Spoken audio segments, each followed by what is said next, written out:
Hakeem Jeffries of New York. He's a member of the Judiciary Committee. He's just been elected to a leadership post in the new Democratic majority House of Representatives. Congressman, thanks so much for joining us. Let me get your reaction. What do you think of this apparent frontrunner to become the next Attorney General, William Barr? Well, I think it's important that the president fill the vacancy with someone who's respected on both sides of the aisle. William Barr has a decent reputation, as far as I can tell, has the appropriate degree of experience. He'll, of course, have to be vetted by senators who are Republicans and Democrats as part of the confirmation process. But we do need to move beyond the current acting Attorney General, who appears to be nothing but a lackey for Donald Trump and someone who does not do justice to the Department of Justice.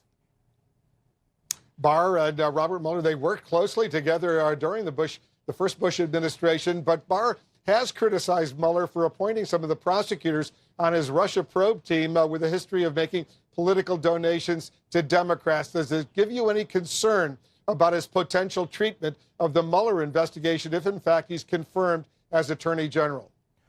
Well, it's definitely a reason to be concerned, and perhaps his criticism of some of Bob Mueller's appointments is what has endeared him to Donald Trump as a possible appointee.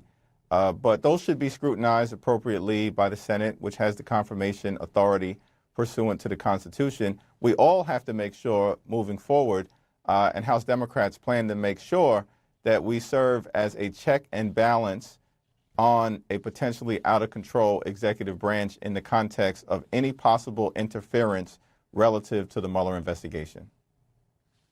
We're looking ahead, Congressman, to two very important court filings tomorrow in the cases of Michael Cohen, the president's former lawyer, and Paul Manafort, the former Trump campaign chairman. Earlier this week, as you know, Robert Mueller released a heavily redacted sentencing memo from Michael Flynn, the president's former national security advisor. What will you be looking for in tomorrow's filings, even if they are potentially heavily redacted?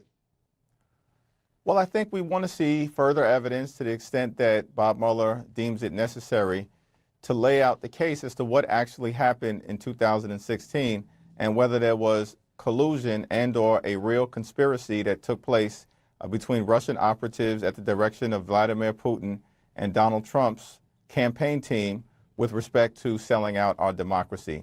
And we just have to make sure that Bob Mueller can be Bob Mueller in continuing to do his job, lay out the facts, gather the evidence, and then present that to the American people.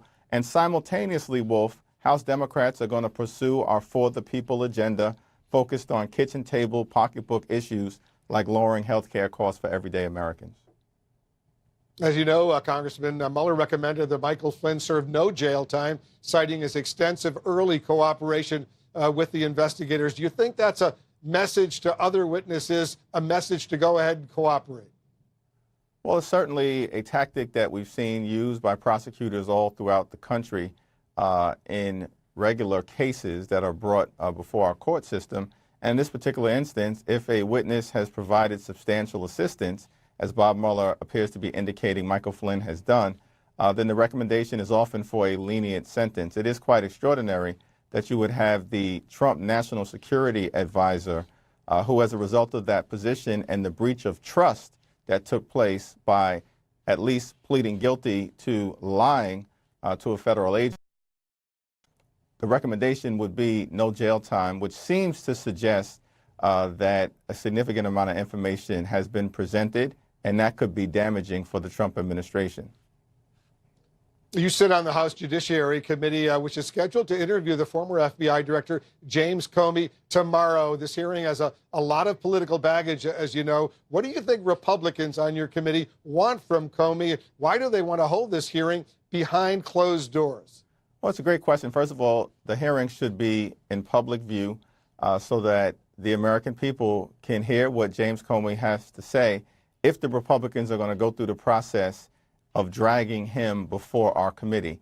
What we really should be focusing on, dealing with issues that improve the lives of everyday Americans. And what's sad to me, Wolf, is that in the lame duck final hours of Republican rule in the House of Representatives, this is what they choose to focus on. They have an obsession with James Comey that they just can't escape, even after the American people have rejected them because of their failure to do things to improve the lives of everyday Americans.